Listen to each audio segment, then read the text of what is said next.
আজকে এই লাল সিমগুলো ফ্রোজিং করব। এই সিমগুলো খেতে অনেক মজা। কালকে নিয়ে এসেছিলাম আমরা এই সিমগুলো। হ্যাঁ, একটু বেশি করে নিয়ে এসেছি কারণ এই সিমটা আমার বেশি ভালো লাগে। তো এগুলো আজকে ফ্রোজিং করব। আর এখানে একটা মিক্সার মশলা ফ্রোজেন করব। হ্যাঁ, মিক্সার মশলা ফ্রোজিং করব। এটা কিন্তু খেতে অনেক মজা হয়। আর যে কোনো নুডলস বলেন, তারপরে যে কোনো মানে পাস্তা তরকারি সব কিছু দিয়ে ব্যবহার করতে পারবেন এই মিক্সারটা। আমরা যখন প্রস্তুত করব তখন আপনাদের সাথে একটু শেয়ার করব।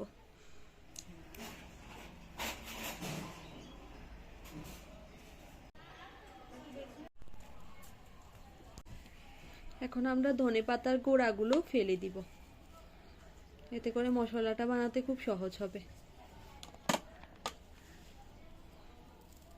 বিশেষ করে আম্মু আমাদের জন্য এই মশলাটা তৈরি করে না আম্মু? হ্যাঁ, কারণ ওরা যখন কোনো লুডুস রান্না করে অথবা কোনো কিছু রান্না করে অথবা কোনো পিজা টিজা বানায়, তো তখন ওরা মশলা করতে চায় না। এই জন্য ওদের জন্য আমি এটা তৈরি করে রাখি যাতে আমার আর রান্নাঘরে আসতে না হয়।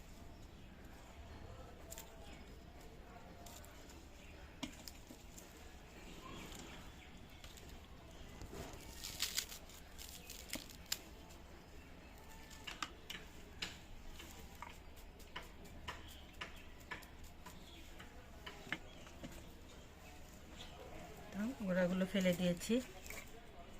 এখন এগুলোকে ভালো করে ওয়াশ করে নিব। হ্যাঁ, আর তার আগে পেঁয়াজগুলো একটু ছুলে নেই।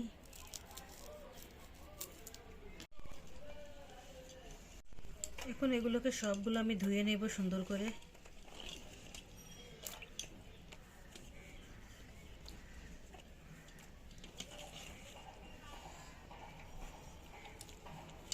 এগুলো একদম পরিষ্কারভাবে ধুতে হবে যাতে এক ফোঁটাও বালু না থাকে, তা না হলে মশলাটাতে বালু বালু লাগবে।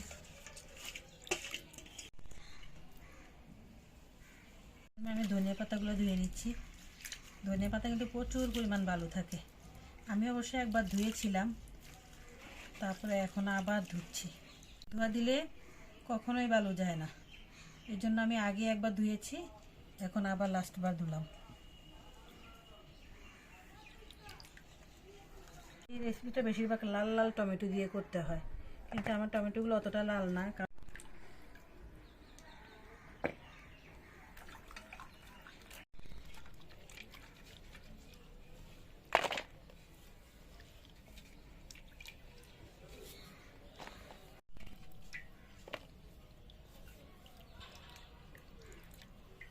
ধোয়া হয়ে গেছে। এখন এগুলোকে একটা পরিমিত সাইজে কেটে নিব। হ্যাঁ, এই তো আমি সবগুলা মরিচ এইভাবে কেটে নিচ্ছি, একটু বড় বড় করে কেটে নিতে হবে। যেহেতু আমরা এগুলা চপারে দিয়ে দিব, এই জন্য আর বেশি করে কাটার দরকার নাই না আম্মু? হ্যাঁ, একটু ছোট করে দিচ্ছি কারণ অন্যান্য জিনিসগুলোর সাথে একটু অ্যাডজাস্ট হবে।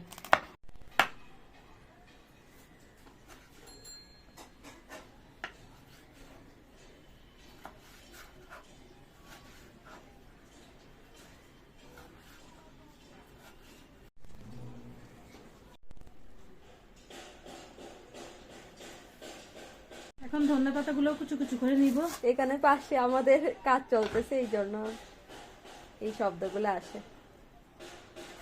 আর বলিয়েন না, রাত্রে বেলাও কাজ চলে, রাত্রেও শান্তি নাই, দিনেও শান্তি নাই। পাশে নিয়ে কাজ চললে কোনো শান্তি নেই।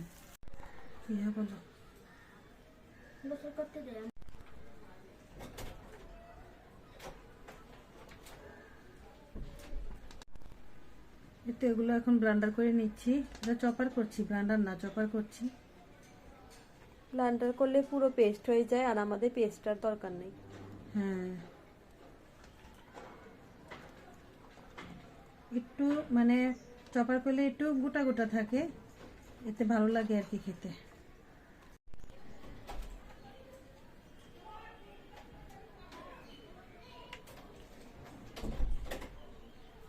এটা কিন্তু খেতে কিন্তু অনেক মজা, অনেক সুস্বাদু একটা খাবার। এটা কিন্তু আপনি অনেক দিন রেখে খেতে পারবেন। মাঝে মাঝে আম্মু পেঁয়াজ থাকে না, তখন আম্মু কি করে এটা ব্যবহার করে, কারণ এখানে তো আমরা পেঁয়াজও দিয়েছি। ঠিক কথাই বলেছি। আসলে আমার মাঝে মাঝে পেঁয়াজ থাকে না, ধনেপাতা থাকে না, কাঁচামরিচ থাকে না, তখন আমি এটা ব্যবহার করি। গুঁড়া মাছ রান্না করলেও আমি ব্যবহার করি। আমার একটু কাজটা সারাক, আমি দিয়ে আমি তো চোখাই।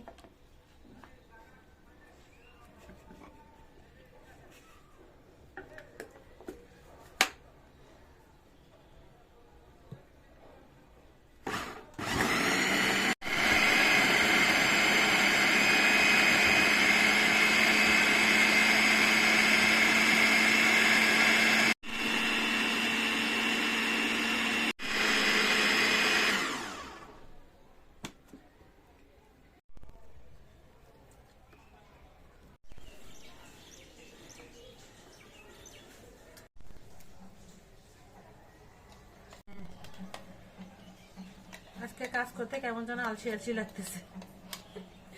আজকে আমাদের একদম রোদ নাই, রোদ ছাড়া মনে হয় যেন আমরা একদম আলসি হয়ে যাই।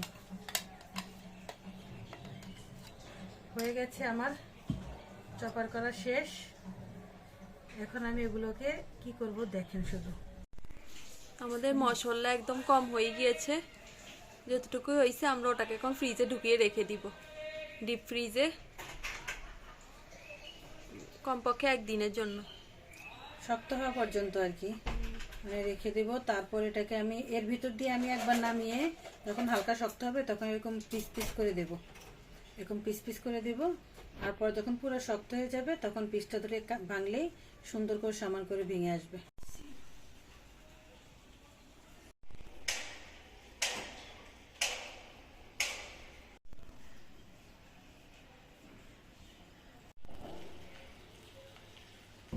আম্মু বাজার থেকে সব সিম নিয়ে আসছে ফ্রোজেন করার জন্য।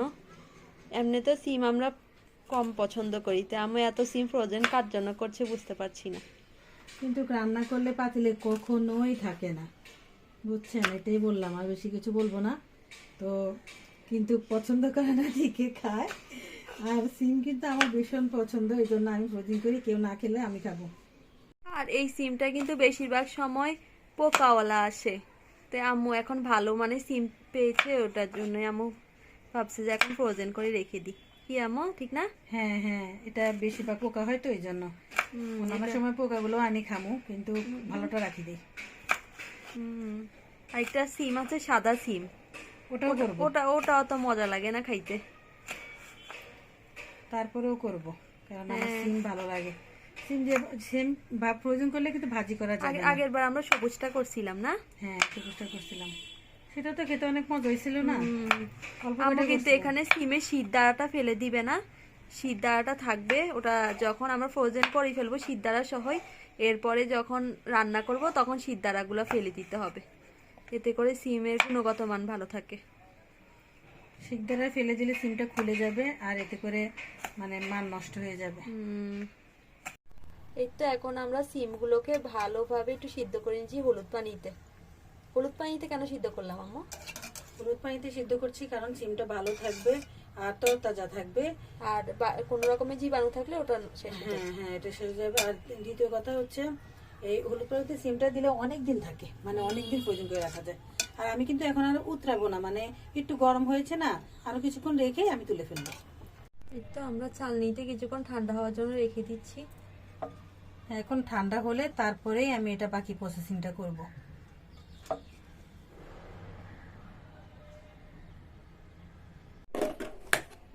এই তো আমি সিমগুলোকে যেভাবে ফ্রোজিং করেছি, ঠান্ডা করে মুছে তারপর রেখেছি। কোনো রকম পানি নেই সিমে, এই যে কোনো পানি নেই, এভাবে রেখে দিয়েছি একটা বক্সে। ব্যাস, এখন ডিপ ফ্রিজে ঢুকিয়ে দেবো।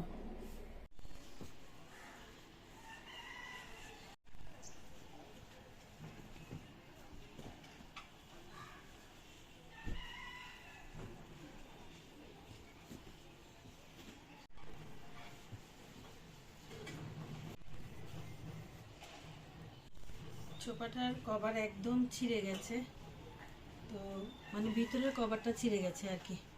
তো আমি চাইছি ভিতরে ভিতরে একটা কভার বানিয়ে দিই, তাহলে সুন্দর হবে আর আরও অনেক দিন টিকবে আর কি। ঘরেই ছিল কাপড়গুলো, তো কাপড়গুলো বেকার পড়ে আছে, তো ভাবলাম একটু কাজে লাগাই কাপড়গুলোকে। দুইটার প্রয়োজন, আমি দুইটাই বানিয়ে নিয়েছি, এখন শুধু সেলাই করব। আর আমার মনে হয় সাথে যা আছে এগুলো দিয়ে কুশন কভারও হবে। যাই হোক, এগুলো পুরোটা যখন হবে তখন আপনাদেরকে দেখাবো আমি কিভাবে বানাইছি।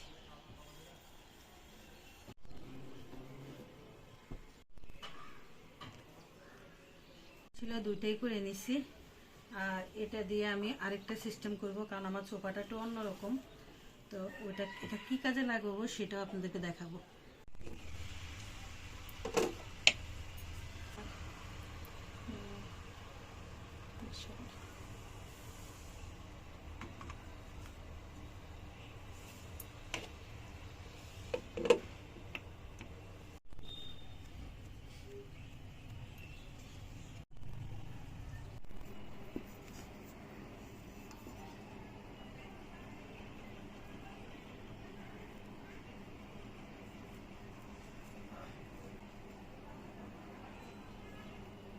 Without it, none can make progress.